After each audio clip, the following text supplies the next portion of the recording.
태블릿 PC에 대해서 여기에 대해서는 또 어떤 입장이십니까? 태블릿 PC에 대해서는 재판도 진행되고 있는 것으로 알고 있습니다. 조작됐을 가능성이 있다는 것에 좀 무게중심을 두고 계시는 겁니까? 제 개인적으로는 그렇게 보고 있습니다. 아니, 진짜 그렇게 얘기했습니다. 정말 중에서도 아닙니까?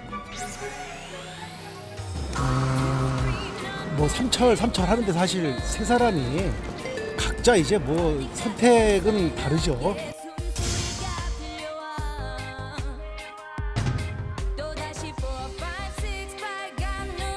저는 앞으로 권력 구치에 갈 일이 없습니다.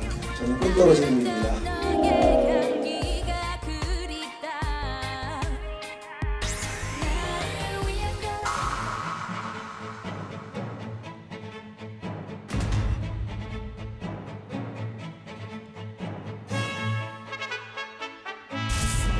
We won't release that pressure until such time as we're confident that we've substantially reduced that risk.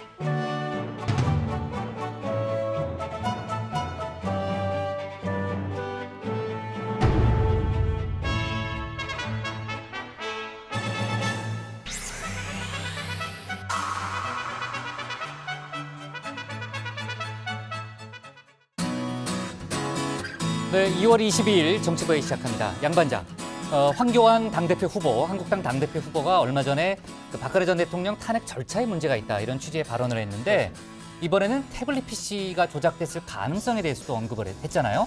수위가 왜 이렇게 높아지는 거예요? 일단 그 민주당 홍영표 원내대표의 반응이 정말 걸작이었습니다. 네. 기자가 이 방금 말씀하신 그 질문을 하니까 아까 땡땡땡땡 중에 땡땡땡땡 이렇게 나갔는데 예. 또 얘기할 거예요? 아니요. 어, 그러니까 질문을 하니까 진짜? 네. 진짜요? 그런 말을 했어요? 믿을 수 없다. 참 네. 이렇게 했더라고요. 좋습니다. 고반장, 이제 북미 정상회담이 일주일도 안 남았잖아요. 5일인가 남았죠? 네. 지금 준비는 잘 되고 있어요. 네, 어제에 이어서 오늘도 이 김혁철 북한 대미 특별대표가 스티븐 비건 대북 특별대표의 숙소를 찾아서 실무 협상을 이어가고 있는데요. 이 하노이 선언문에 담길 이 북한의 비핵화 조치, 또 이 미국의 상응 조치를 놓고 줄다리기를 벌이고 있는 것으로 보입니다. 네, 좋습니다. 뭐 안 좋은 일이 있는 건 아니죠. 좋아요. 우리 들어가서 일 좀 이어갑시다. 갑시다. 네.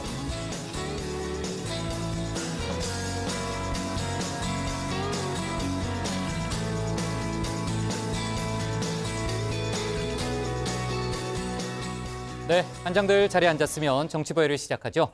오늘 제주를 제외한 전국에 고농도 미세먼지 비상 저감 조치가 발령됐습니다. 벌써 사흘째잖아요. 이제 초미세먼지가 아주 뭐 괴롭게 만들고 있는 그런 시간이 이어지고 있는데 안타깝게도 주말에도 탁한 공기질이 계속된다고 합니다. 날씨 얘기는 이따 조금 더 뒤에 해볼게요. 오늘 여야 교섭단체 3당 원내대표들이 국회에서 만나서 국회 정상화 방안을 논의했지만 혹시나 했는데 역시나로 끝났습니다. 오늘도 합의에 실패했고요. 자유한국당은 무소속 손혜원 의원의 목포 부동산 투기 의혹 관련해서 국정조사를 요구하고 있잖아요. 민주당은 일단 조건 없는 국회 정상화를 강조하고 있습니다. 오늘도 합의가 불발되면서 사실상 2월 임시국회를 여는 것은 무산됐다. 이런 얘기가 정치권에서 나오고 있고요. 자, 4대강의 자연성 회복 방안을 추진해온 환경부 4대강 위원회가 오늘 금강과 영산강의 5개 보 가운데서 세종보와 죽산보를 해체하는 방안을 제안했습니다. 또 공주보는 부분 해체, 또 백제보와 승촌보는 상시 개방이 합리적이다. 이런 결론을 내렸고요. 이명박 정부 시절 4대강 사업으로 건설된 16개 보에 대해서 오늘 처음 나온 처리 방안이죠. 물론 이제 일부 지역 주민은요, 농업용수가 부족하다 이렇게 반발하고 있고 보 해체에 반발하는 그런 기류도 있습니다. 그렇기 때문에 전체적으로는 또 논란도 예상되고요. 앞으로 속보를 좀 더 챙겨봐야 할 그런 사안입니다.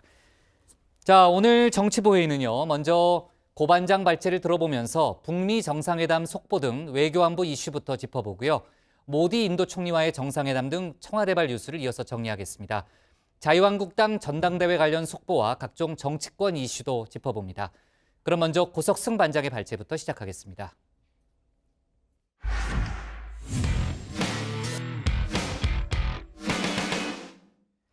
네, 북미 정상회담이 이제 닷새 앞으로 다가왔죠. 스티븐 비건 미국 대북 특별대표, 또 김혁철 북한 대미 특별대표는 어제에 이어서 오늘도 이틀째 최종 실무 협의를 가졌습니다. 북한이 내놓을 비핵화 조치와 미국의 상응 조치를 두고 북미 간 막판 줄다리기가 치열한 걸로 전해집니다. 이런 가운데 미국에서는 때 아닌 대북 정책 혼선 논란이 불거지고 있다, 이런 얘기도 들리는데 오늘 고반장 발제에서는 외교안보 관련 속보를 자세하게 짚어보겠습니다. 네, 트럼프 대통령이 최근 내놓은 발언들입니다. 긴급한 시간표는 없다, 서두를 것 없다, 마지막 회담이 아닐 것이다. 자, 단계적 비핵화를 의미하는 발언으로 들립니다. 자, 그런데 현지 시간으로 어제 이 미 정부 고위 관계자가 전화 브리핑, 컨퍼런스 콜에서 다소 다른 뉘앙스의 발언을 내놨습니다. 우리는 매우 신속하고 큼직하게 움직일 필요가 있다. 우리는 비핵화 과정의 핵심 동인으로서 점진적인 조치를 원하는 게 아니다. 비핵화 과정을 완결하기 위해선 완전한 신고가 필요하다. 신고는 최종 단계 이전에 있어야 한다. 북한이 비핵화 선택을 했는지 아직 모르겠다. 그러나 우리가 북한과 상대하는 이유는 비핵화를 할 가능성이 있다고 믿기 때문이다.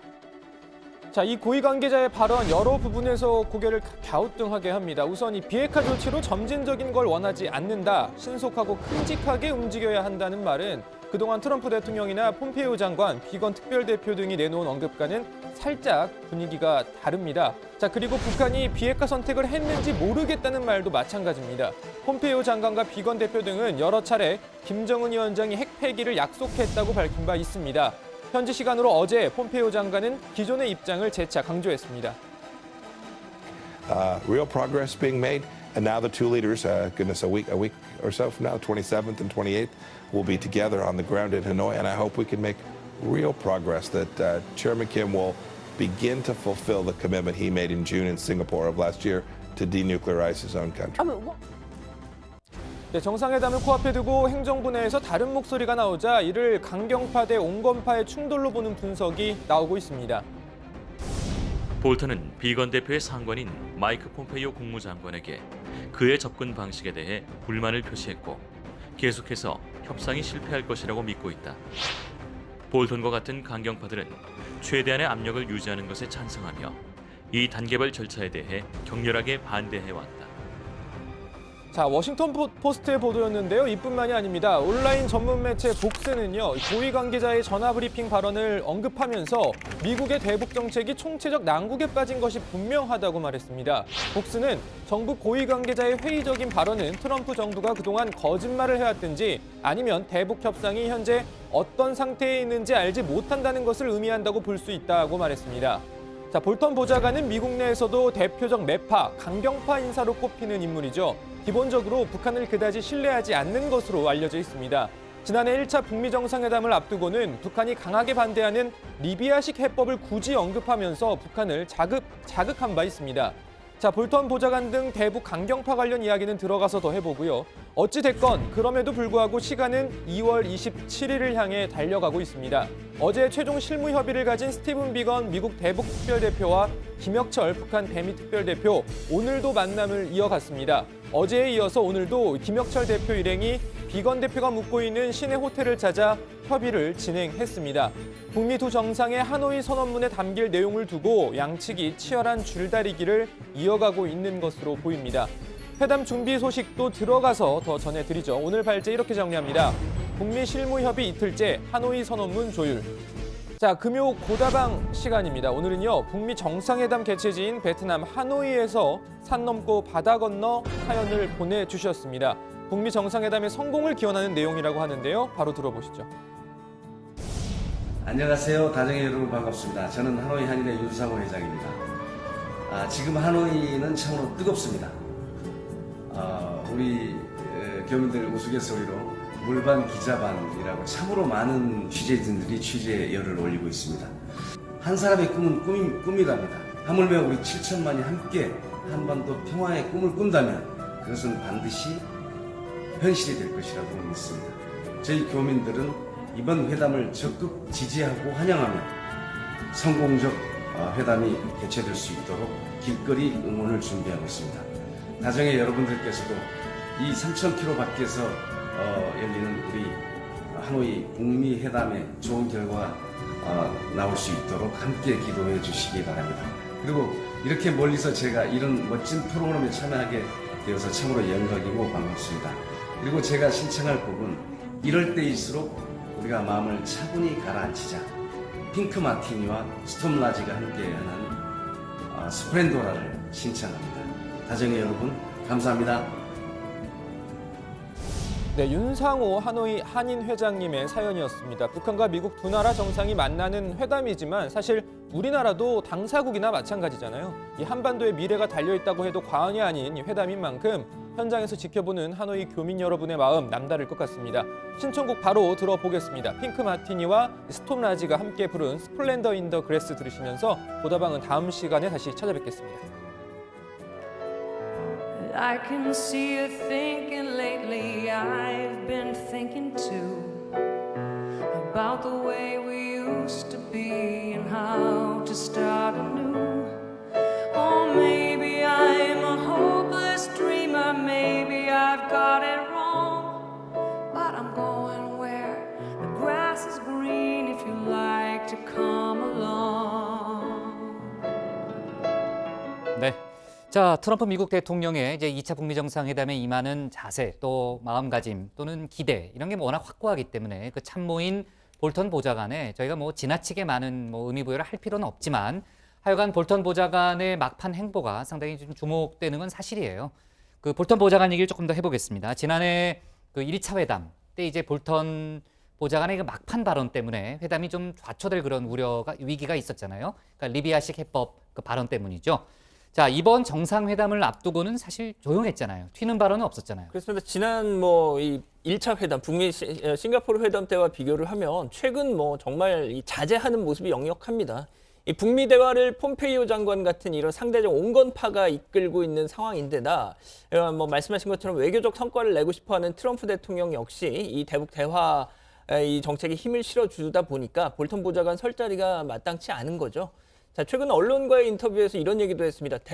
기자가 묻죠. 대북 회의론자인 당신이 대통령의 낙관론을 어떻게 받아들이느냐 하니까 국가안보보좌관 자리의 영예를 생각하면 그 정도 패배 받아들일 의향이 있다. 이렇게 얘기를 한 겁니다. 사실상 자신에게 정책 주도권이 없다라는 걸 인정한 거죠. 자, 이와 관련해서 지난달 말 뉴욕타임스였는데요. 트럼프 대통령에게 볼턴 보좌관 등 행정부 내의 대북 강경파가 이 북미 협상 분위기를 흐리지 않도록 대통령이 나서서 조치해야 한다라고 이 사설을 통해서 조언을 한 바 있습니다. 자, 그런데 최근 미국 언론들이 잇따라 내부 소식 등을 인용해서 이 강경파가 대북 협상에 여전히 회의적이고 또 이 정책 혼란을 일으키고 있다는 뉘앙스의 보도를 내놓고 있는 건데요. 그러니까 여전히 미 행정부 내에서 볼턴과 폼페이오로 대표되는 강경파 그리고 온건파의 갈등이 계속 이어지고 있다는 의미로 보입니다. 네, 정말 이제 북미 정상회담이 코앞으로 다가오니까 그런 보도가 또 지난해와 비슷하게 또 나오고 있는 그런 상황이고요. 자, 그나저나 아까도 얘기했지만 트럼프 대통령의 기대감이 워낙 크기 때문에요. 정책 기조를 바꾸기는 어려워 보입니다. 자, 다만 이제 볼턴 보좌관의 방안 저희가 좀 예의주시할 필요는 있는 거죠. 네, 그렇습니다. 아직 우리 정부의 공식 발표는 나오지 않고 있는데 여러 가지 들리는 이야기들을 종합해 보면 이 볼턴 보좌관이 오는 24일, 그러니까 이번 주 일요일에 한국을 찾을 것으로 보입니다.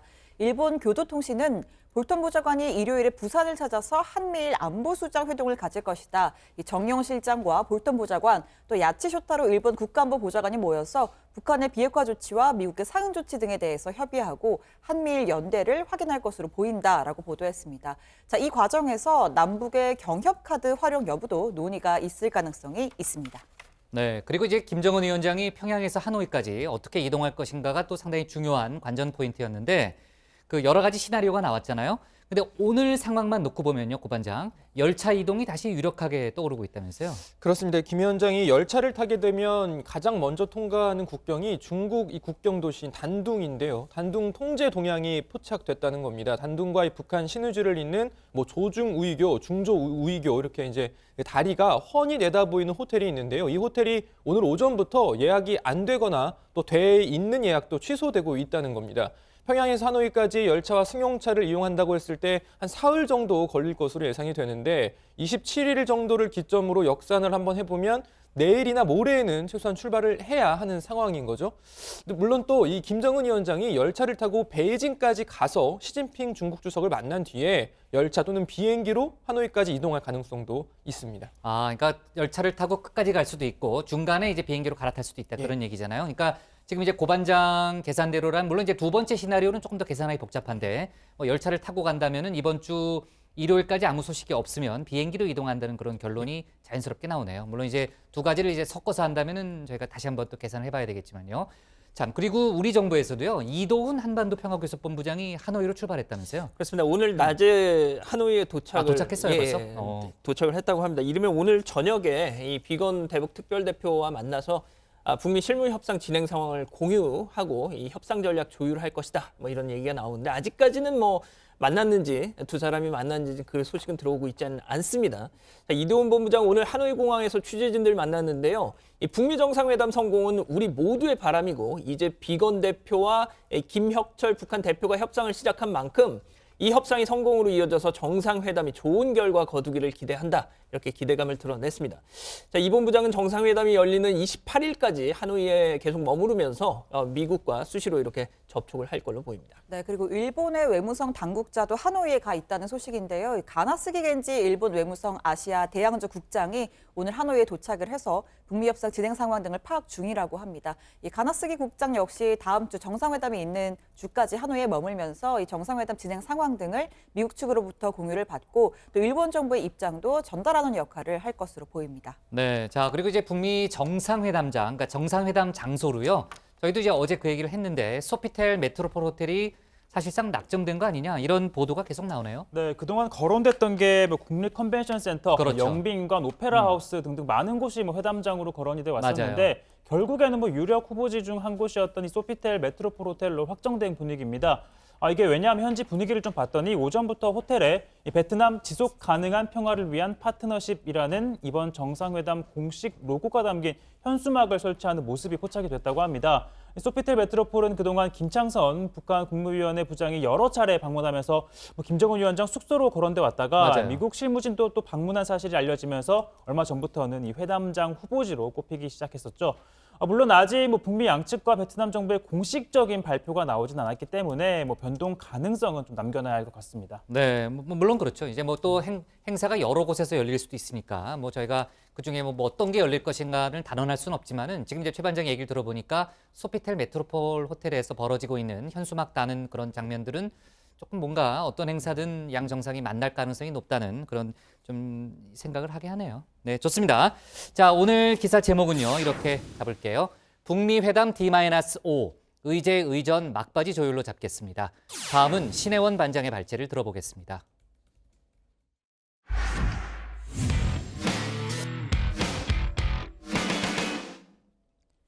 한반도가 사흘째 미세먼지에 갇혔습니다. 미세먼지 특별법 시행 이후 처음으로 전국 대부분 지방에 미세먼지 비상 저감 조치가 내려졌고요. 주말뿐 아니라 다음 주까지도 고농도 미세먼지가 이어질 거란 우려가 나오고 있습니다. 이런 가운데 오늘 문재인 대통령은 인도 모디 총리와 정상회담을 가졌습니다. 한반도 평화 프로세스에 대한 지지, 또 든든한 경제협력 동반자 역할을 재확인했다고 하는데요. 오늘 신 반장 발제에서는 관련 소식을 자세하게 다뤄보겠습니다. 네, 전국이 온통 나쁨, 매우 나쁨입니다. 사흘째 고농도 미세먼지가 그것도 건강에 더 안 좋은 초미세먼지가 아주 기승을 부리고 있습니다. 서울에는 오전 11시부터 이 초미세먼지 주의보가 내려졌고요. 또 그 밖에 전남, 영동과 제주도를 제외한 전국에는 이틀째 주의보가 발령 중입니다. 자, 환경부는 대기 정체로 인해서 먼지가 쌓인 데다 밤부터 이 국외 미세먼지까지 들어오면서 주말뿐 아니라 다음 주까지 고농도 미세먼지가 이어질 것이라고 관측했습니다. 자, 상황이 이러니만큼 미세먼지 특별법 시행 이후 처음으로 이 제주를 제외한 전국에 비상 저감 조치가 내려졌습니다. 서울은 2.5톤 이상, 또 배출가스 5등급 차량 운행이 금지가 되고요. CCTV로 적발되면 과태료 10만 원을 물어야 합니다. 또 공공기관은 의무적으로 차량 이부제를 실시하고 관급 공사장은 작업 시간을 50% 줄여야 합니다. 자, 권고 사항에는요, 어린이집과 유치원, 또 각급 학교의 휴업 조치도 포함됐습니다. 학교의 휴업이나 수업시간 단축 등을 권고할 수 있다고 규정하고 있습니다. 따라서 시도지사님들은 소관 기초자치단체나 시도교육청 등과 긴밀한 협업을 통해서 지역 내 배출시설 관리와 일선 교육 및 보육기관에 대한 지도, 불법 소각과 배출에 대한 단속 등에 빈틈이 없도록 해주시기 바랍니다. 네, 조금 전에 이 내일도 비상저감 조치 시행된다는 문자 왔습니다. 자, 그런데요, 아직 홍보가 덜 된 탓인지 익숙하지 않아서인지 일선 현장에선 혼란스러운 모습도 노출됐습니다.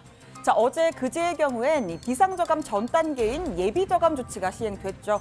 이부제 적용 대상은 공공기관 차량이지만 이 기관 주차장에는 민간의 짝콜 해당 차량도 들어갈 수가 없습니다. 현장에서는 이를 알지 못하는 운전자들과 실랑이가 벌어지기도 했습니다. 또 아예 통보 자체를 못 받았다는 공공기관도 있었습니다. 이 조치는 그제 오후 5시 18분 결정됐습니다. 각 지자체에 공문을 보내고 이 지자체는 관내 기관들에게 내용을 알렸는데 이미 저녁 늦은 시간이었습니다. 취재 결과 실제 통보를 받지 못한 곳도 있었다고 합니다. 자, 어제 문재인 대통령이 국빈 방한한 나렌드라 모디 인도 총리와 함께 롯데월드타워 스카이 전망대를 찾았습니다. 118층 전망대 밖으로 펼쳐진 야경을 감상하면서 서울의 발전상을 설명하겠다는 취지였죠. 자, 김정숙 여사, 미세먼지로 인해서 다소 뿌연 하늘이 야속한 듯 오늘 날씨가 좋지 않아서 라며 아쉬움을 표하기도 했다고 합니다. 자, 자연스럽게 주제가 바뀌었죠. 자, 미세먼지에서 모디 총리 방한 소식으로 넘어가 보겠습니다. 자, 방한 이틀째인 오늘 청와대에선 한인도 정상회담이 진행됐습니다. 모디 총리는 공식 석상에서 이 대한민국이 인도의 발전 모델이다라고 말할 만큼 대표적인 지한파 인사죠. 오늘 정상회담에선 양국의 인적, 경제적 교류를 더 확대하고 한반도 평화 프로세스에 협력하는 방안 등이 논의됐습니다. 양국 간의 우호 협력 관계가 더욱더 폭넓게 발전하고 있는 것에 대해서 매우 기쁘게 생각합니다. 특히 우리 정부가 추진하고 있는 한반도 평화 프로세스에 대해서 인도 정부가 또 총리님께서 일관되게 지지해 주는 것에 감사드립니다. 또한 총리님의 취임 이후에 총리님의 탁월한 지도력으로 인도가 매년 연평균 7%대의 높은 경제 성장을 이루고 있고 또 국력과 국제적 위상이 빠르게 이렇게 높아지고 있는 것에 대해서 축하 말씀을 드립니다. हमारे दो देशों के बीच में special strategic partnership इसकी बहुत बड़ी अहमियत है न सिर्फ हमारे बायलैटरल रिलेशंस के लिए लेकिन एशिया और पूरी दुनिया के लिए हमारा इस प्रकार से जुड़ना और आगे बढ़ना बहुत ही महत्वपूर्ण है। 자, 두 정상은 회담 후에 공동 언론 발표까지 진행했습니다. 모디 총리 발표 내내 참석자들을 향해서 참석자 또는 관계자가 아닌 친구 여러분이라는 표현을 쓰는 모습이 참 인상 깊었습니다. Your Excellency, Rashtrapati Moon Jae-in, distinguished delegates, friends, 안녕 하세요.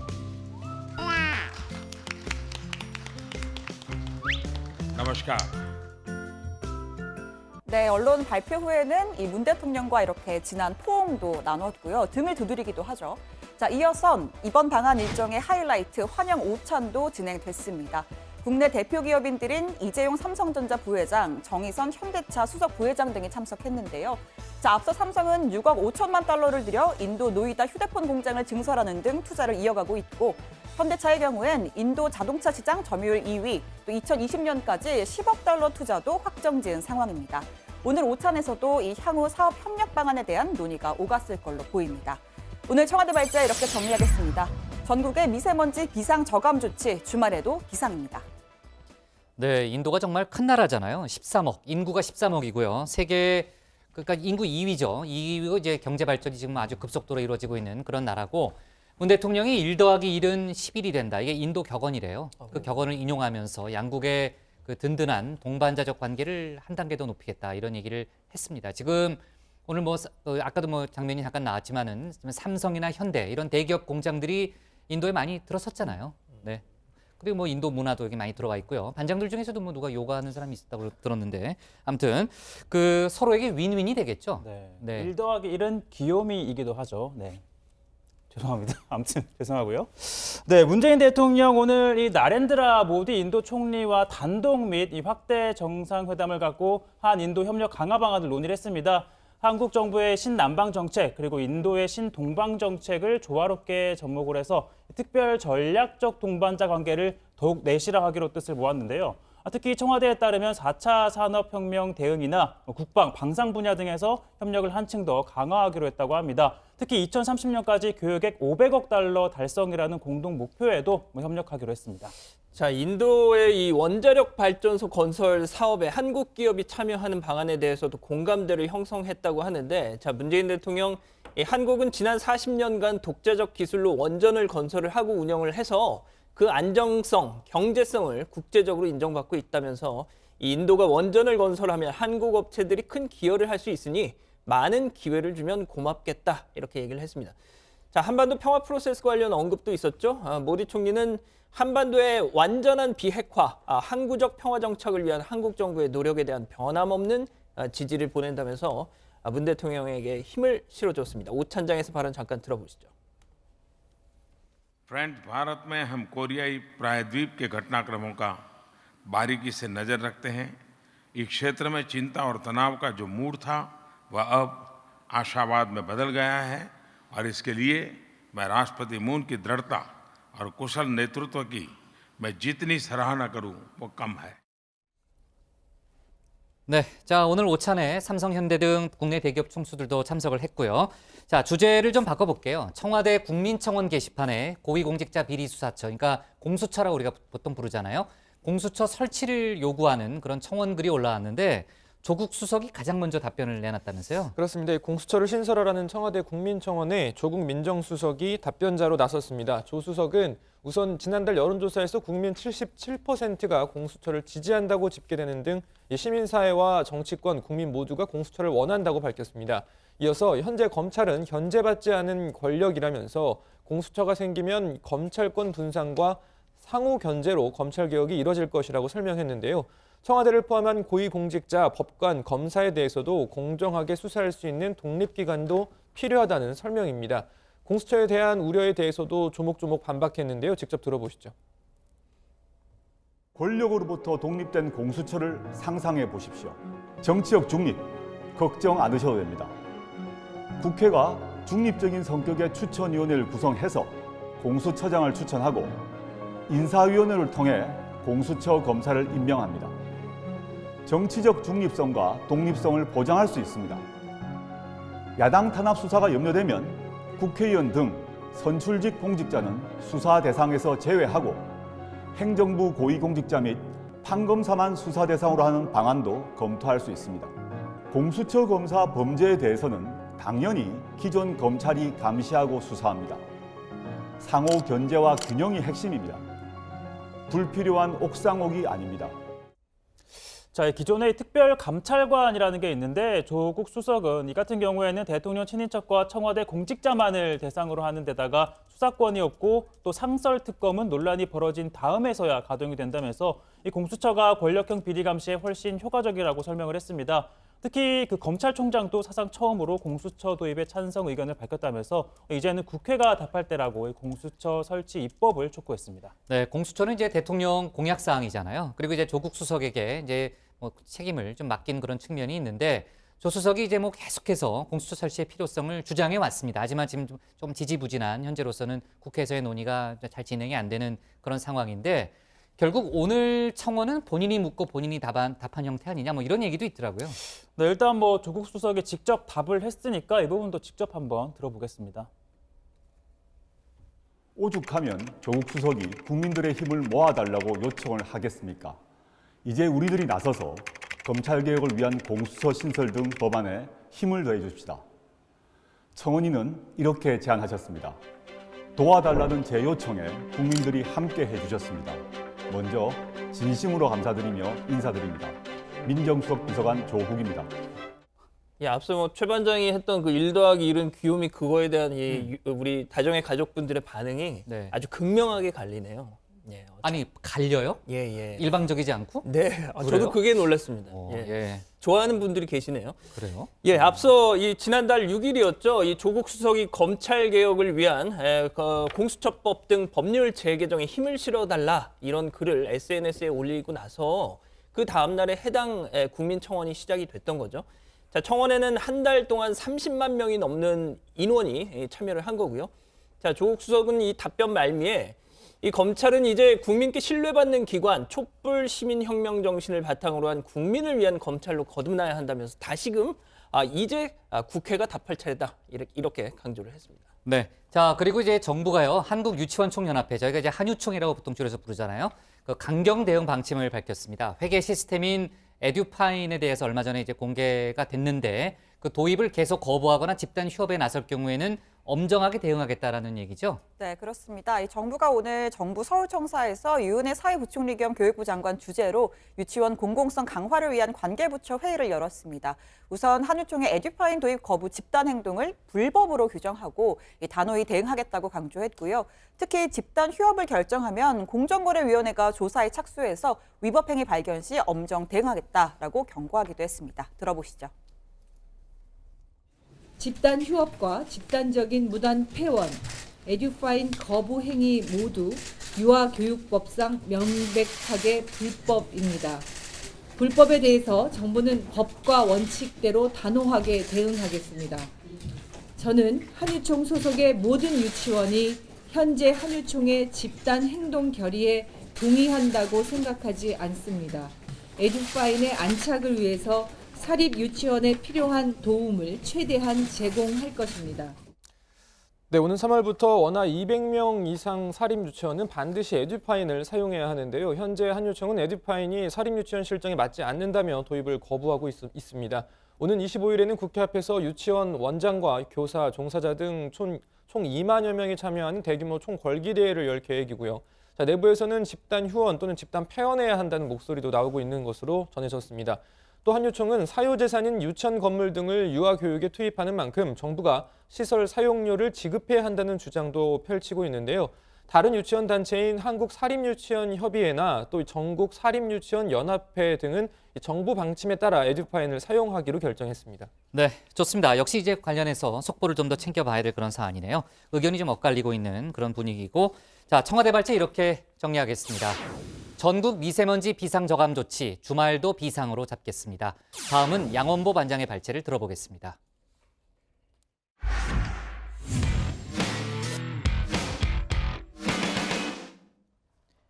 자유한국당 전당대회가 이제 닷새 앞으로 다가왔습니다. 오늘 최대 승부처라고 할 수 있는 수도권 합동연설회가 경기도 성남 실내체육관에서 있었는데요.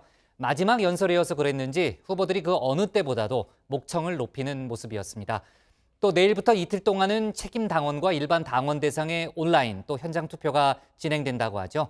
오늘 양 반장 발제에서는 관련 소식과 다른 정치권 뉴스를 함께 정리해 보겠습니다. 예, 그렇습니다. 조금 전 끝난 수도권 합동 연설회.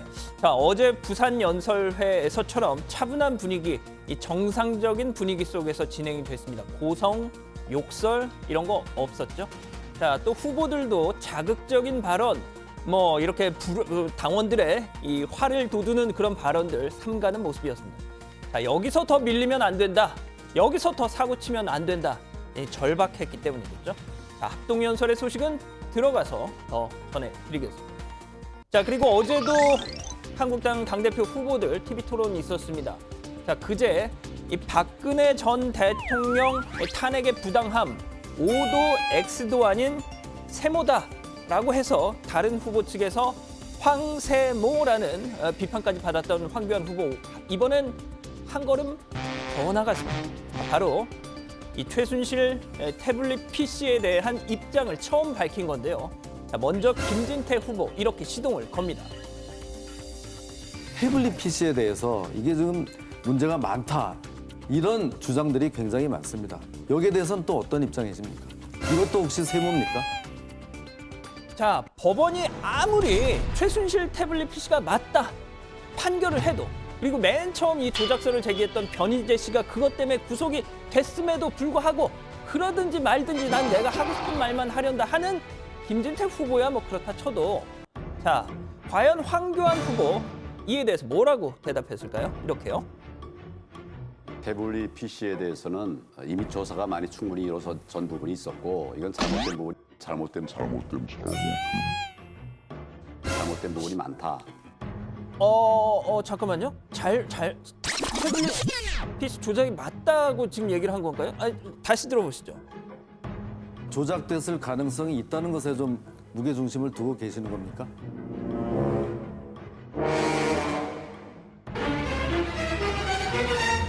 개인적으로는 그렇게 보고 있습니다. 이 탄핵의 절차적 하자가 있다. 자, 그리고 태블릿 PC도 조작됐다고 본다.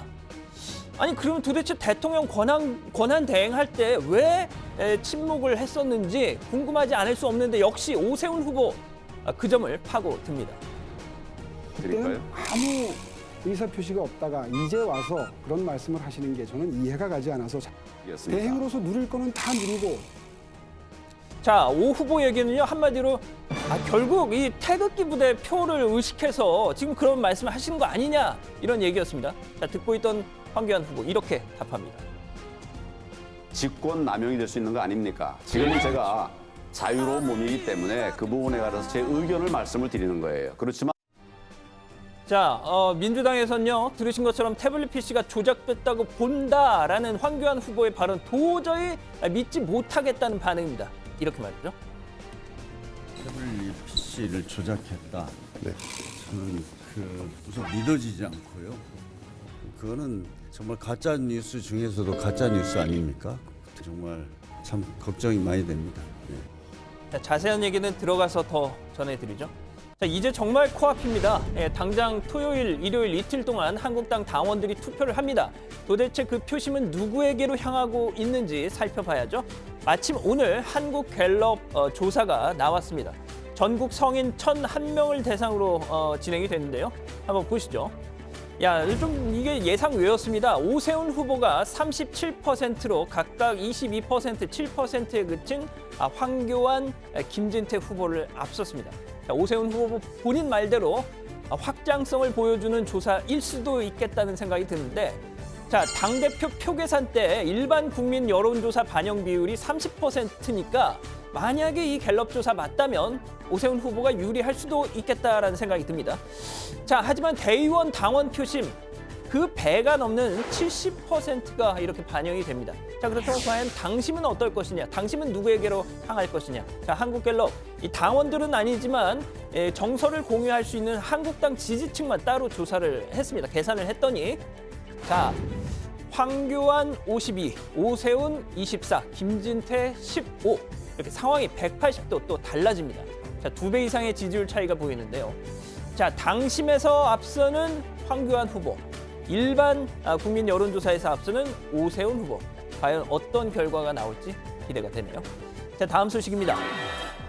어제 말씀드렸죠. 예고해드린 대로 오늘 국회의원회관에선 한국당 소속 친박계 이 정종섭 의원과 트루스포럼이라는 보수단체가 공동 주최한 탄핵 질의서 간담회 열렸습니다. 제목만 봐도 뭐 딱 감이 오시죠. 이 단체는요, 박근혜 전 대통령 탄핵 소추가 언론의 거짓 선동에 의한 것이었다라는 전제 위에서 의원 개개인한테 탄핵안 찬성표 던졌는지, 또 지금도 그거 찬성 여전히 하고 있는지 이런 공개 질의서를 보낸다는 겁니다.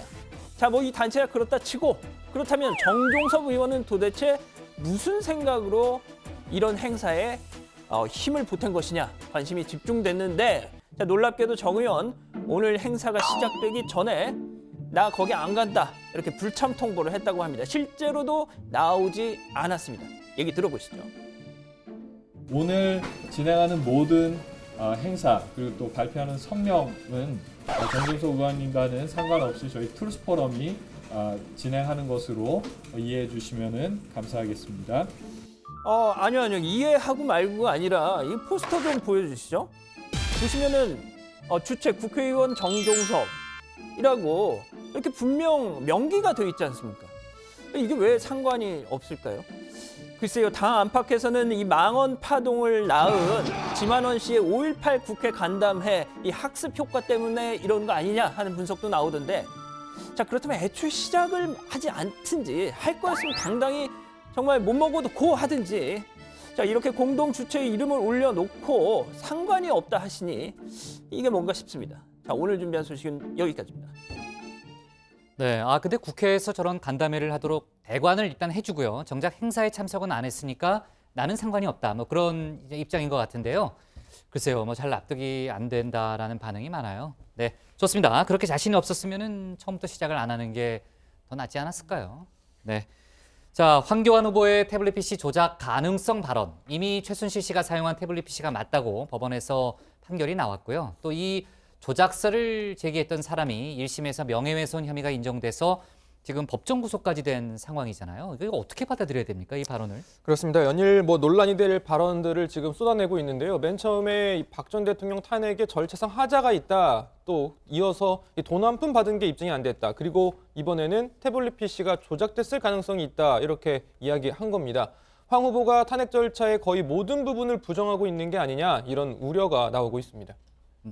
그럼 이 정도면은 세모가 아니잖아요. 예, 그렇지 않아도 이 황교안 후보가 태블릿 PC 조작 가능성에 동의를 하자 김진태 후보 탄핵에 대한 명확한 입장을 밝히라고 재차 촉구했습니다. 들어보시죠. 태블릿에도 문제가 있다고 하면 이 탄핵은 부당하다고 말할 수 있는 거 아닙니까? 2년 동안 이 문제 가지고서 우리가 왜 여기 매여 있느냐. 좀 미래로 나가자. 네, 그러니까 역시 이제 예스냐 노냐 이렇게 뭐 단도직입적으로 물으면 황 후보는 약간 좀 명확한 답변을 하지 않는 이제 그런 이제 좀 자세를 보이고 있는 장면이 저희가 좀 조금 전에 노출이 됐고요. 자, 그나저나 이제 황 후보의 태블릿 PC 발언, 그동안 이제 대한애국당 말고는 이에 대한 법적 판단을 부정하는 그런 입장을 보인 데가 없었는데 지금 다른 당의 반응은 어떻습니까? 이 발언에 대해서요? 일단 뭐 민주당 홍영표 원내대표의 발언은 앞서 뭐 집중발제에서 들으셨는데요. 기자가 이렇게 질문을 하니까 정말요? 황교안 후보가 그런 말을 했다고요? 이렇게 하면서 반문을 할 정도로 놀라는 표정이었습니다.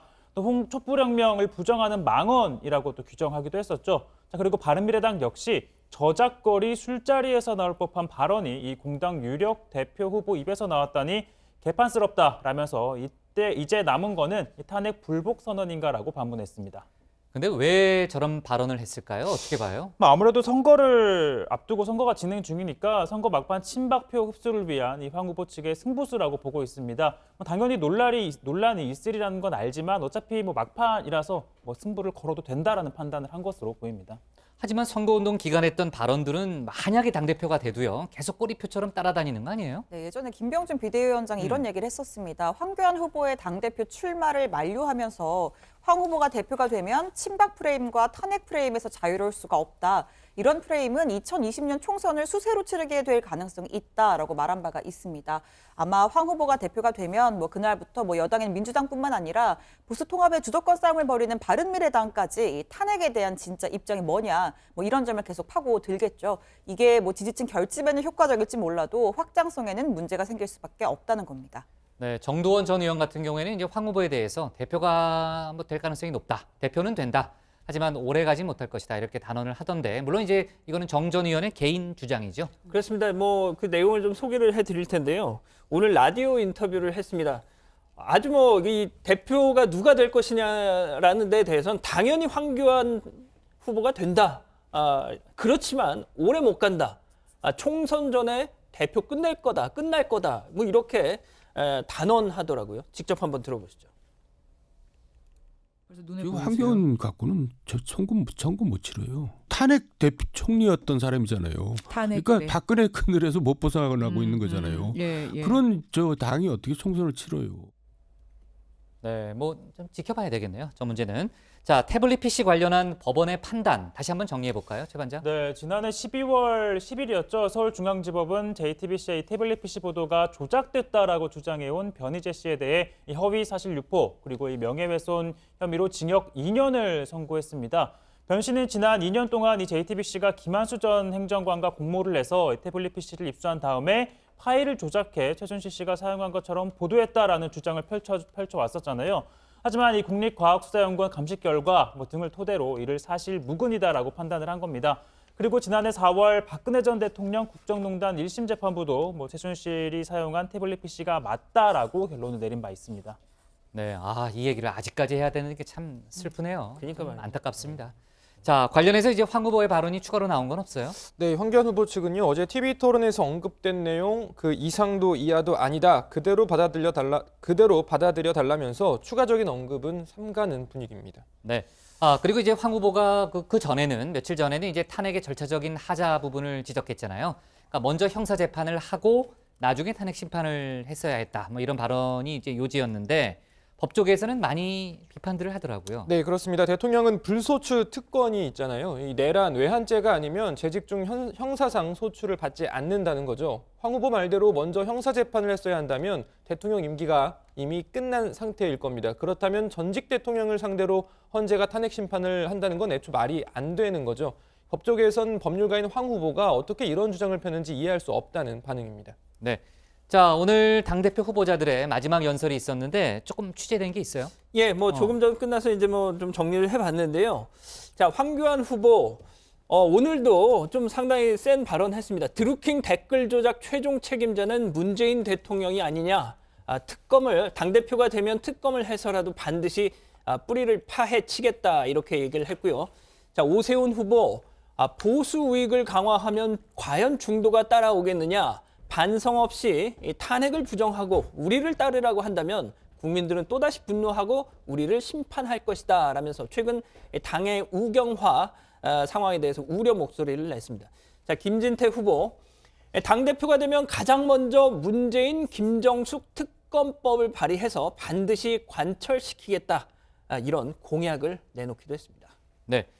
자, 그리고요. 김한길 전 새정치연합 대표 건강 악화설이 보도가 됐는데 부인 최명길 씨가 직접 아니라고 부인을 했네요. 네, 어제 한 방송에서 이 김한길 전 대표가 이 급성 폐렴으로 병원에 입원했고 이 건강 상태가 매우 안 좋다라는 보도가 나왔습니다. 얼마 전에 이 폐암 수술을 받은 터라서 이 보도가 건강 악화설에 단초가 됐던 건데요. 자, 결과적으로는 오보였습니다. 이 부인인 최명길 씨가 오늘 오전 SNS에 김 전 대표와 함께 등산한 사진을 올려놓고 오늘도 집에서 책 보며 함께 운동하며 열심히 잘 지내고 있다라면서 직접 부인을 했습니다. 그러면서 확인도 되지 않은 사실을 올려도 되는지 마음에 상처가 된다라며 일부 보도에 불편한 심기도 표출했더라고요. 네, 자, 좋습니다. 오늘 기사 제목은요. 이렇게 잡을게요. 황교안 태블릿 PC 조작 가능성 발언 논란으로 정하겠습니다. 다음은 최종혁 반장의 발제를 들어보겠습니다.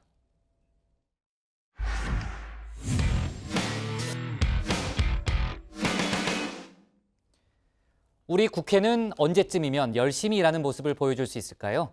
여야 교섭단체 원내대표들이 오늘도 회동을 갖고 국회 정상화를 위해 논의했지만은 여전히 이견을 좁히지 못했습니다.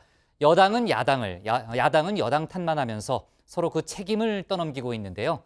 오늘 최 반장 발제에서는 답보 상태에 빠진 국회 분위기를 자세하게 짚어보겠습니다.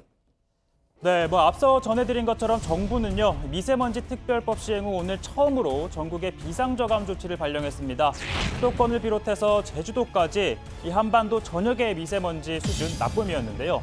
앞이 보이질 않는다, 답답하다, 숨쉬기 힘들다, 이런 분들 많을 겁니다. 이 미세먼지만큼이나 답답한 게 있습니다. 바로 우리 정치죠. 좋음, 보통, 나쁨, 매우 나쁨, 이렇게 미세먼지 예보로 보면 자, 우리 정치 기상도는 어떨까요? 나쁨, 매우 나쁨 수준입니다. 자, 오늘 서울시는 초미세먼지 주의보로 이 호흡기 질환자, 노약자, 어린이 등은 외출을 자제해달라고 당부를 했는데 국회에도 이 주의보가 내려진 걸까요? 마치 국회의원들에게 일하지 말 것을 당부한 마냥 멈췄습니다. 제가 여당 원내대표하고 만나자고 쫓아다녀도 만나기 어렵더라고요. 그래서 오늘도 한번 다시 만나야 되지 않냐 그랬더니 세종에 가서 못 만나신다 그래갖고. 자, 그래서 오늘 오전 세종시에서 열린 민주당 회의 현장을 한번 확인해봤습니다. 이해찬 대표 등 당 지도부가 전원 이렇게 참석을 했는데요. 자, 그런데 홍영표 원내대표 제가 이렇게 눈을 씻고 찾아봐도 보이질 않았습니다. 자, 그렇다면 홍 원내대표 어디에 가 있었던 것이냐? 이어서 한번 들어보시죠. 중요한 합의가 남성 건강관리실에서 자주 이루어지더라. 홍영표 원내대표와 김관영 원내대표하고 아침에 우리 건강관리실에 나타났다는 제보를 받고 자, 이 건강관리실 소비 헬스장인데요. 홍 원내대표 세종에서 열린 당 회의에 가지 않고 국회에 있었던 겁니다. 여야 3당 원내대표 어쨌든 오늘 오전에 만남을 갖긴 했는데 성과는 없었습니다. 우리 김관영 대표께서 얘기하세요. 네, 뭐 지금 국회 정상화를 위해서 오늘도 좀 3당 대표 간의 논의를 계속했습니다만은 아직 합의에 이르지는 못했습니다. 임시국회 소집 요구서를 28일에는 제출해야지 3월 4일 날 임시국회 3월 국회가 바로 시작할 수 있다라는 절박함을 가지고 자, 이 말은 즉슨 1월 국회는 아무 소득 없이 문을 닫았고 이 국회법에 따라 반드시 열어야 한다던 2월 국회도 물 건너갔습니다. 자, 그러면서 3월 국회는 어떻게든 소집을 하겠다라고 한 건데요. 글쎄요, 국정조사, 특검, 청문회, 또 5.18 망언, 환경부 문건 등 각종 현안들이 복잡하게 이렇게 얽혀서 꼬이면서 협상 카드가 잘 맞춰질지는 미지수입니다. 여당이 요지부동하는 모습이고요. 결국은 국회 정상화할 의지가 없다고 보여집니다. 저희의 인내의 한계가 다가오는 거 아닌가 이런 생각합니다. 제가 낸 중재안에 대해서 민주당도 받기 힘들다. 자유한국당은 자기들이 내건 요구 조건이 너무 약하지만 고민해보겠다 이렇게 얘기한 거니까요.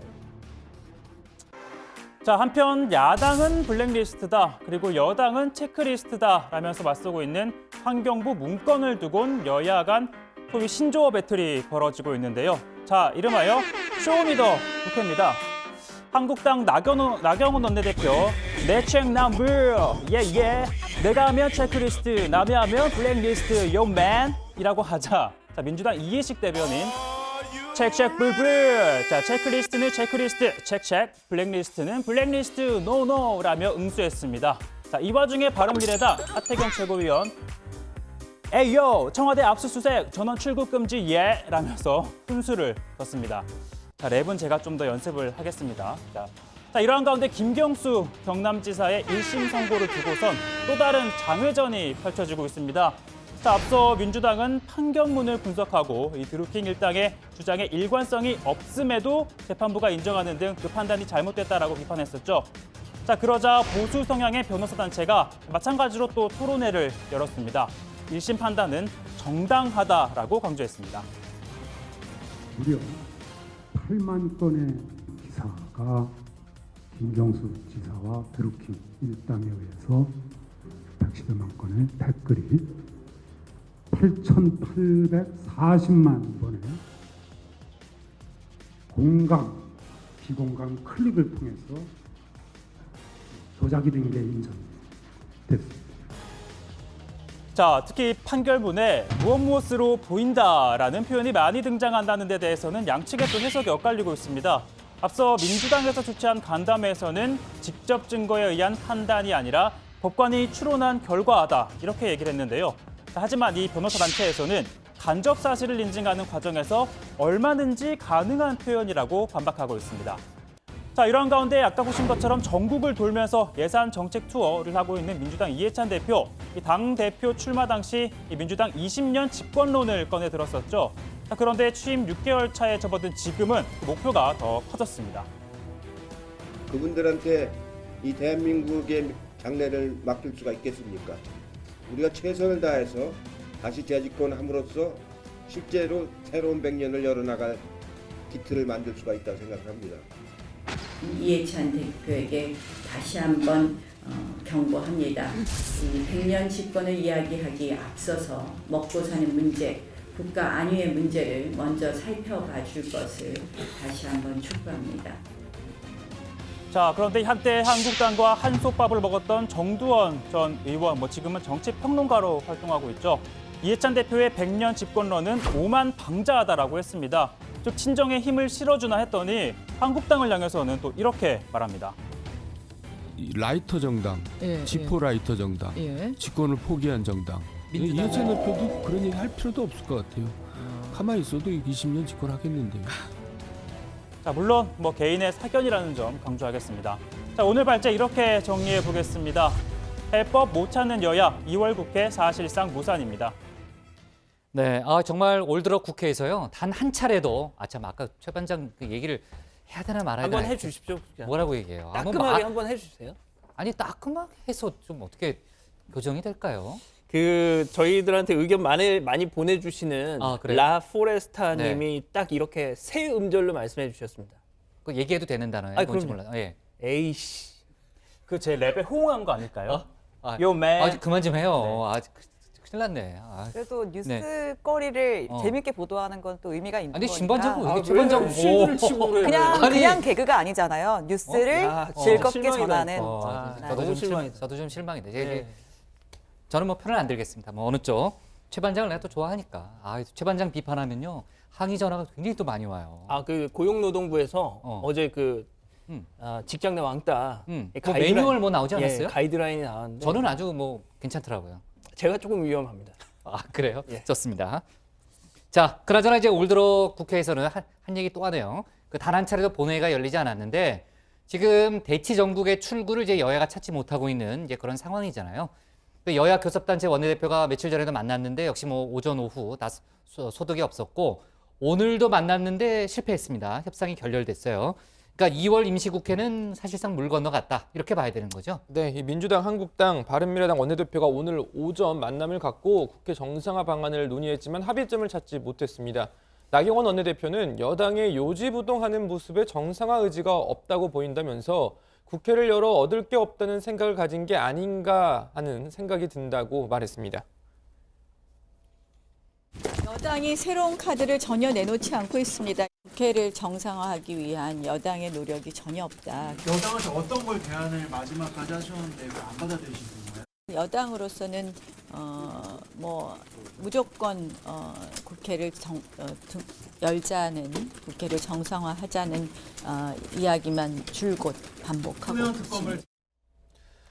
네, 민주당 입장은 조건 없는 정상화입니다. 홍영표 민주당 원내대표는 국회 정상화에 무슨 조건이 있느냐라고 밝혔습니다. 민주당과 한국당이 이렇게 한 발자국도 물러서지 않고 있자 바른미래당 김관영 원내대표는 여야 간 절충해야 할 부분이 있다면서도 여당이 전향적으로 결단을 해야 한다고 말했습니다. 이어서 들어보시죠.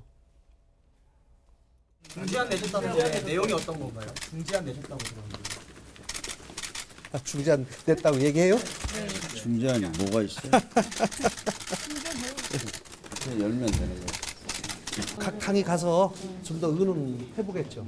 네, 그래가지고 뭐 이제는 뭐 서로 결단만 남았으니까 서로 각 당에 가서 좀 서로 사전에 조율을 해서 전화로 결정해도 충분히 할 수 있다고 생각합니다.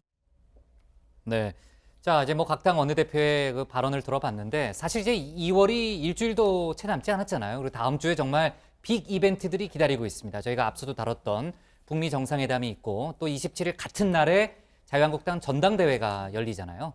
그러니까 2월 국회를 이런 빅 이벤트가 있는 와중에 무리하게 열기보다는 잠시 냉각기를 갖고 3월 국회를 준비하자 뭐 이런 여론이 좀 일지 않을까 싶어요. 물론 지금은 이제 2월 국회를 놓고 협상을 벌이긴 벌이지만 그 원내대표의 머릿속에는 각 원내대표 머릿속에는 아마도 3월 국회를 대비하자라는 그런 현실적인 생각이 좀 많이 있을 걸로 좀 보여지고요. 자, 이런 가운데 이제 현재 검찰에서 수사 중인 그 환경부 문건 논란 제가 뭐 많이 다뤘잖아요.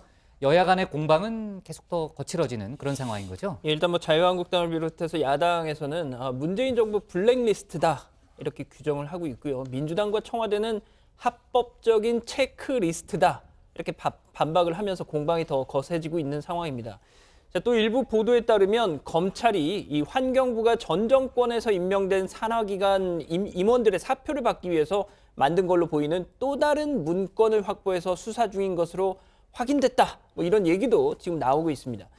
자, 자유한국당에서는 국회 전 이 상임위 국회를 열기 전에 상임위를 열고 이 실체를 파악해야 한다면서 이 여당이 국회를 거부하는 건 이 블랙리스트의 진실이 밝혀지는 게 두렵기 때문이다 이렇게 주장을 했습니다. 네, 반면 민주당은 해당 문건은 인사권과 감독권 행사를 위해 작성한 체크리스트라면서 한국당이 생떼 쓰기를 계속하고 있다라고 비판했습니다. 이해식 대변인 환경부 문건은 박근혜 정부의 문학의 블랙리스트와는 비교 자체가 불가능하다면서 한국당이 황당한 발언을 늘어놓는다라고 이야기했습니다. 네, 당초 이 환경부 문건을 폭로했던 게 김태우 전 수사관이었죠. 청와대 특감반원이었는데 권익위가 김 전 수사관이 공익신고자긴 하지만 보호 대상은 아니다 이런 결론을 내렸다면서요? 네, 그렇습니다. 국민권익위가 김 전 수사관에 대해서 공익신고자 지위를 확인했습니다. 다만 소속 기관의 징계 등 자신에 대한 불이익 조치를 금지해달라라고 신청한 데 대해선 공익신고로 인해 발생할 우려가 있는 불이익 조치에 해당하지 않는다라고 판단을 했습니다.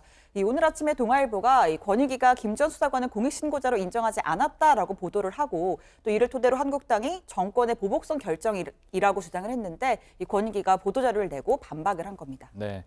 자, 지금 얘기했던 이제 환경부 문건 논란, 또 이제 김경수 경남지사의 1심 선고 결과를 놓고서도 여야 간의 그 설전이 아주 치열했잖아요. 그 한국당은 특검을 다시 추진하겠다라는 입장을 지금 밝힌 상태이기 때문에 또 다른 여야 갈등의 불씨가 되고 있습니다. 자, 그리고 이제 민주당 내에서는 이제 판결을 분석하는 또 분석해서 비판하는 그런 간담회를 갖기도 했고 또 보수 변호사 단체에서는 판결이 정당했다는 그런 비자회견이 또 이어졌는데 오늘 그 누가 얘기했더라? 그 대법원이요. 판결에 대한 비판은 보장돼야 한다 이런 입장을 내놨죠. 네, 당연히 원론적인 입장을 밝힌 것 같은데요. 대법원은 민주당이 김 지사의 1심 판결이 부당하다라고 주장하는 데 대해서 판결 내용이나 결과에 대한 국민의 비판은 당연히 보장돼야 한다라고 밝혔습니다. 대법원의 이 같은 답변은 한국당 윤한홍 의원이 보낸 질의서에 대한 답변을 통해서 나왔는데요. 윤 의원은 이 법원 판결에 대해 정당히 분석 간담회를 개최한 사례가 있느냐라고 물었고 대법원은 달리 파악할 수 있는 방법이 없어서 이 사례가 있는지 알 수 없다라는 답변을 내놨습니다. 네, 다만 대법원은 재판 결과에 대한 비판은 보장되지만 법관 개인을 공격하는 건 부적절하다는 입장을 밝혔습니다. 대법원은 판결 결과에 대한 불복은 구체적인 내용에 근거해 헌법과 법률이 정한 상소 절차를 통해 이뤄져야 한다면서 도를 넘어서 과도한 표현을 하거나 재판을 한 법관 개인에 대한 공격으로 나아가는 것은 헌법상 보장된 법관 독립의 원칙이나 법치주의의 원리에 비추어 적절하지 않다고 했습니다. 네, 김경수 지사가 보석을 신청할 걸로 알려졌잖아요. 그 당초보다는 시점은 조금 늦춰질 가능성이 있다면서요? 그렇습니다. 지난 18일 기자간담회에서요. 민주당 이해찬 대표 이렇게 얘기했습니다. 김경수 지사가 20일쯤 보석을 신청할 것이다 이렇게 밝혔었는데 아직까지는 하지는 않았습니다.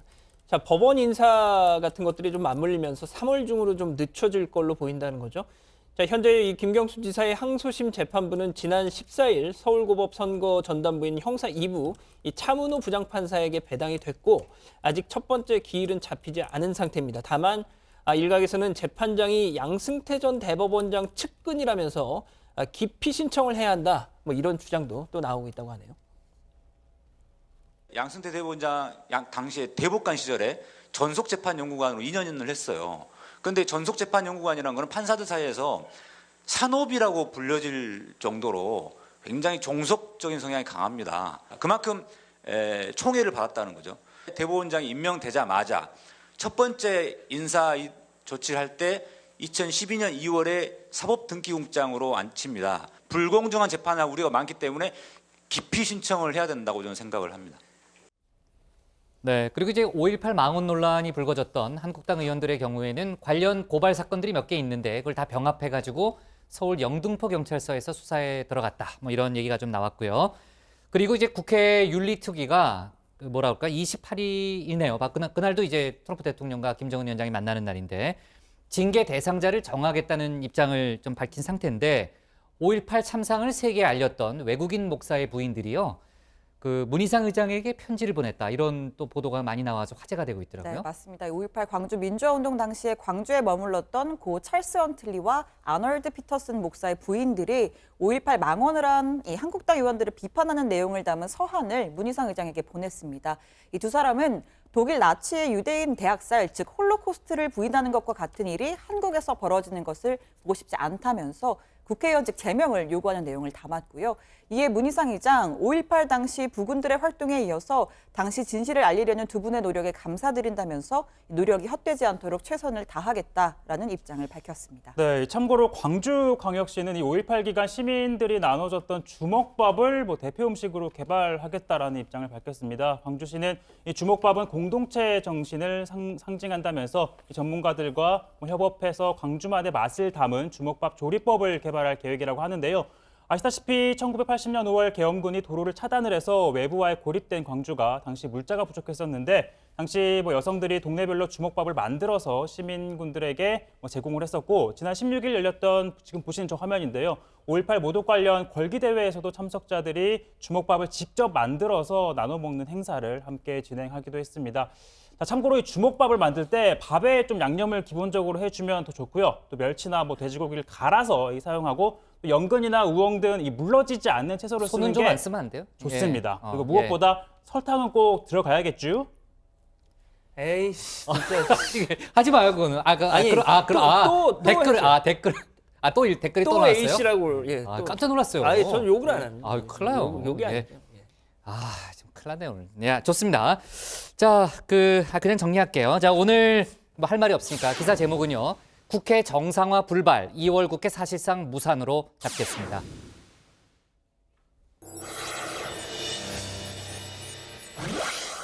네, 응답하라 다정의 시간이고요. 양 반장, 오늘 어떤 의견들이 들어왔나요?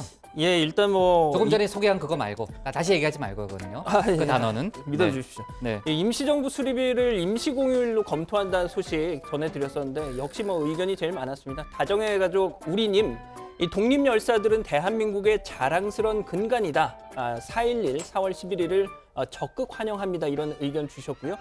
WND님, 올해부터 국경일로 삼자. 또 밀크릭님은 대환영이다. 이렇게 의견을 주셨습니다. 그리고 육체 정년 65살 상향에 대한 의견도 많았는데, 자, 본인님, 65세로 바뀌면 연금 수령 및 보험금 수령은 어떻게 변하냐 이런 의견 주셨는데 관련해서는 어제 저희가 전해드렸죠.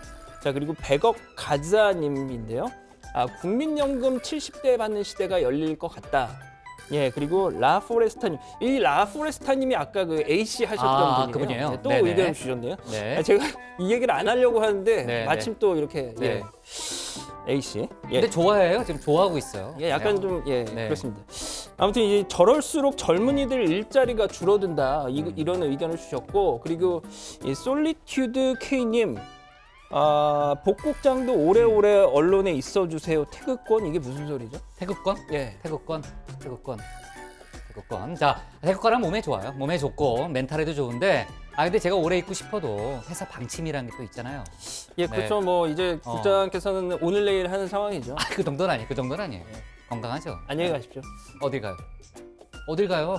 응답하라 다정이 끝났다는 얘기예요? 그렇죠. 지금까지 응답하라 다정이었습니다.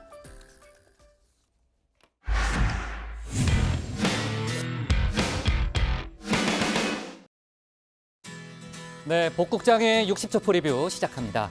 예상하시겠지만은 북미 정상회담이 열리는 다음 주에는요. 정치부 회의도 평소보다 길게 특집으로 방송됩니다. 하지만 이제 베트남 현지 상황에 따라서요. 방송 시간이 바뀔 수 있으니까 편성표 꼭 확인하시고요. 일단 다음 주 월요일 정치부 회의는 오후 6시부터 2시간 동안 예정돼 있습니다. 주말 사이 중요한 뉴스 몇 개만 간단히 짚어보자면요. 먼저 내일 서울 청계광장에서는 이른바 5.18 망언을 규탄하기 위한 대규모 범국민 대회가 열립니다. 참가 인원이 10,000명은 좋게 넘을 거다 이런 예상이 나오는데 한번 지켜보겠습니다. 또 자유한국당 전당대회 관련해서는 아까도 잠깐은 얘기가 나왔는데 내일은 선거인단 대상 모바일 투표가 또 일요일인 24일에는 종이 투표가 진행됩니다. 대의원을 대상으로 한 투표는 전당대회 당일인 27일 오후에 이루어집니다. 그리고 존 볼턴 백악관 국가안보 보좌관이 일요일쯤 우리나라를 찾아서 한미일 안보 당국자들 간의 만남을 갖는다는 보도가 나오고 있습니다. 주말 뉴스들 잘 챙겨서요. 월요일 회의 때 소개하겠습니다. 오늘 내용에 대해서 의견이나 궁금한 점 계시면요. 댓글로 남겨주시고요. 응답하라 다정의 코너에서 소개하겠습니다. 주말 잘 보내시고 저희는 다음 주 월요일에는 오후 6시에 다시 찾아뵙겠습니다. 네, 고생하셨습니다. 다음 주에는 하여튼 시간이 기니까 주말에 좀 운동 좀 하고 뉴스도 좀 잘 챙기고 와요. 일단 2 더하기는 뭔지 아세요?